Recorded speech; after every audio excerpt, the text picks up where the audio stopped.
AREFA, oui, c'est l'Agence régionale pour l'emploi et la formation en agriculture. J'ai dit l'agence, pourquoi j'ai dit l'agence, c'est l'association. Je vais corriger, vous êtes bien Joël Colpin. Parfait, alors je redis tout, c'est l'association régionale pour l'emploi et la formation en agriculture. Je vous donne... Bon, bah, vous avez un beau métier, alors vous êtes là pour encourager les créations d'emplois, la formation des nouveaux agriculteurs. Ce n'est pas un métier. C'est une vocation. C'est une vocation ou un sacerdoce. C'est vrai? Le problème, Inès, c'est que l'association pour l'emploi, nous, c'est au niveau régional. C'est une association qui est déclinée du national où il y a l'ANEFA, l'Association nationale de l'emploi et de la formation en agriculture, qui est une association paritaire. C'est-à-dire, alors, on a les employeurs et les employés. Et les 5 organisations syndicales représentatives. Qui sont là, présentes, pour veiller au grain.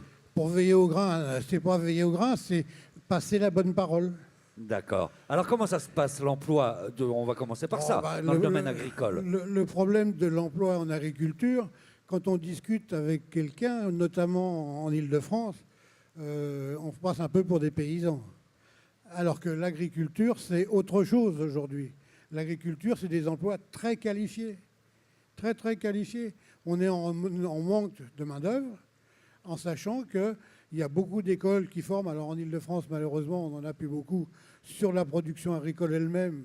On en a encore sur les secteurs connexes, comme le secteur du paysage, l'environnement, le cheval. Là, on est bien équipé en Île-de-France. Mais le problème, c'est qu'il faut faire comprendre aux gens que l'agriculture embauche. L'agriculture a des métiers très variés.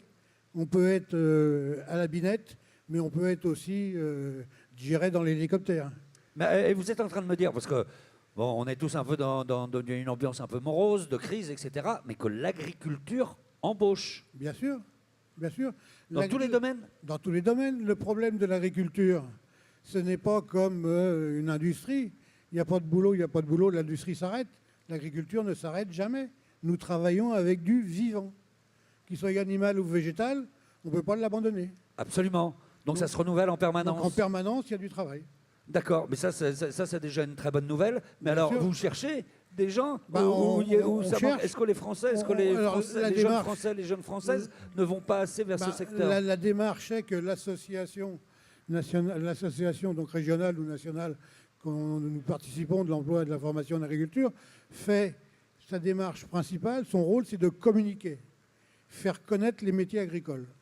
C'est-à-dire que nous allons, souvent en binôme, un employeur, un salarié, dans les centres de formation, dans les lycées, dans les collèges, pour présenter les métiers agricoles. Oui. Nous nous organisons également à prendre une classe et à les emmener visiter l'exploitation. Oui. C'est notre rôle, notre activité. Il faut faire vraiment un travail, parce que l'agriculture attire moins les jeunes qu'avant. C'est-à-dire que l'agriculture, les gens ne savent pas ce que c'est. Hein, on a toujours l'image du vieux paysan dans son champ. C'est pas du tout ça. Aujourd'hui, c'est très moderne. Ouais. Très moderne. Absolument. Il y a un peu moins de contraintes physiques. Il y a eu beaucoup de progrès. Oui, voilà, moins de contraintes physiques. Il y a beaucoup d'aides. On a quand même des outils techniques qui sont de plus en plus performants. Tout à fait. Donc ça, faut le savoir, qui sont même passionnants d'ailleurs. Ça veut dire qu'il faut être technicien de haut niveau. On a des tracteurs ici qui sont absolument magnifiques, qui fonctionnent avec des satellites. Voilà. En plus, c'est passionnant l'agriculture parce que c'est plein de domaines différents. C'est du vivant, ça bouge tous les jours. C'est de la biologie, c'est tout, c'est de la science. Ça bouge tous les jours. C'est de plus en plus pointu même. Bien sûr. Bien sûr. Donc c'est génial, il faut y aller. On commence en formation avec des petits diplômes, mais on va jusqu'à la recherche et bien plus loin. Tout ça, c'est des métiers de l'agriculture. On fait évoluer les choses sans aller jusqu'à la recherche OGM ou c'est d'autres études, mais les semenciers font ça. Oui, bien sûr. Donc travailler le végétal, c'est commencer par travailler sa semence. La trier, la sélectionner et autres, ça fait partie des métiers agricoles. D'accord. Donc l'objectif et votre travail aujourd'hui, c'est d'aller bien expliquer les métiers dans les écoles. Voilà, la problématique qui s'est trouvée, c'est qu'on s'aperçoit que le pôle emploi au niveau national connaît, sauf dans des régions bien particulières où il y a la Viti par exemple, connaît très peu le milieu agricole. Si vous allez en Île-de-France chercher un emploi agricole à l'agence de l'emploi de Roy-Malmaison, vous allez être surpris. Vous allez être surpris. Hein. Ouais. Mais bon, donc on s'est aperçu qu'il y avait un manque de communication et un manque de métier et que les conseillers qui étaient là, qui n'étaient pas de mauvaise foi, ils travaillaient avec des codromes. Et les codes Roms aujourd'hui ne représentent plus rien du tout. Avec quoi?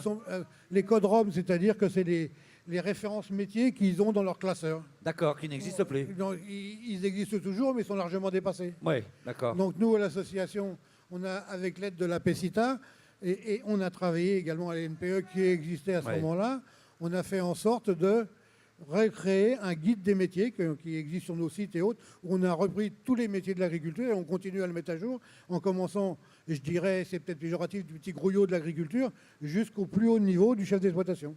Puis en plus, ce sont des beaux métiers, parce qu'on est agréables. Dehors. Bah, Alors, vous direz peut-être pas ça tous les jours. Voilà, vous direz peut-être pas ça tous les jours. Mais non, mais on est dans un univers, voilà, dans un environnement qui est agréable. Tout à fait. C'est un travail où il y a beaucoup de travail, c'est clair. Bien sûr. Mais qui est tellement diversifié aujourd'hui et avec tellement de voies différentes. Et ça devient technique, ça devient scientifique, ça devient passionnant. Il faut y aller, il faut réussir. Il faut vraiment que tous les organismes qui s'occupent effectivement de l'emploi arrivent à faire une meilleure promotion de ces métiers. Il faut qu'on fasse, c'est surtout dans la promotion des métiers, c'est notre rôle, promouvoir les métiers en les faisant connaître. Oui. En disant que les métiers existent. Alors, en faisant un petit bémol, parce que malheureusement, on a toujours quelques difficultés des fois à expliquer avec ce qui court. On a par exemple, au-delà des métiers de la production qui sont présents ici, on a tous les métiers à côté qui sont des métiers comme les espaces verts, comme la forêt, comme le cheval. Donc il y a des métiers qui font flipper les jeunes filles, le cheval. Il y a des métiers qui vont les faire flipper également dans l'environnement, dans le jardin. Mais on leur dit, attendez, le paysage, c'est pas les petits oiseaux, le soleil et les fleurs. Il faut pousser la brouette aussi. Hein, le débat, il est là. Et alors, le côté un petit peu écolo nous gêne quelque part. Parce que même si nous, notre racine, on peut dire qu'on était écologiste avant eux, mais réellement écologiste en utilisant le terrain tel qu'il est. Et c'est vrai que c'est pas toujours le soleil. Les petits oiseaux, c'est pas ça. Et tous les métiers, c'est ça. Il y a des métiers qui attirent parce que ça plaît, c'est la mode, c'est ce que vous voulez. Mais c'est un métier comme les autres, il est dur, il faut y aller. Et là aussi, il y a des emplois. Bon, j'entends des jeunes là, qui sont juste derrière là et qui... j'espère que vous entendez ce qu'on est en train de dire, hein, parce qu'on est à Paris, c'est beau Paris et tout, mais la campagne c'est beau aussi. Il y a plein de travail dans l'agriculture, c'est ce qu'on est en train de dire. Donc ça, c'est quand même assez fantastique de parler d'un secteur économique où il y a du travail. Et vraiment, moi je le sais à travers aussi C'est pas sorcier, parce qu'on a souvent fait des émissions sur l'agriculture, que ça devient de plus en plus diversifié et passionnant. Vous, aujourd'hui, vous faites la promotion de ces métiers, mais vous avez été agriculteur, ouvrier agricole. Moi, j'ai travaillé dans le secteur des espaces verts. D'accord. J'ai fait 43 ans d'activité en entreprise d'espaces verts. D'accord. Aujourd'hui, je suis en retraite et je continue à faire passer la bonne parole. D'accord, bah c'est bien, bah bravo. J'espère qu'on l'aura fait aussi passer ce soir. Bien sûr, et continuer. L'association fait que notre rôle, il est là pour assurer les productions et assurer la nourriture pour toutes les familles. Ça fait partie du lot. Bien sûr. Merci beaucoup, Monsieur Colpin. De rien. Merci. Bonne soirée.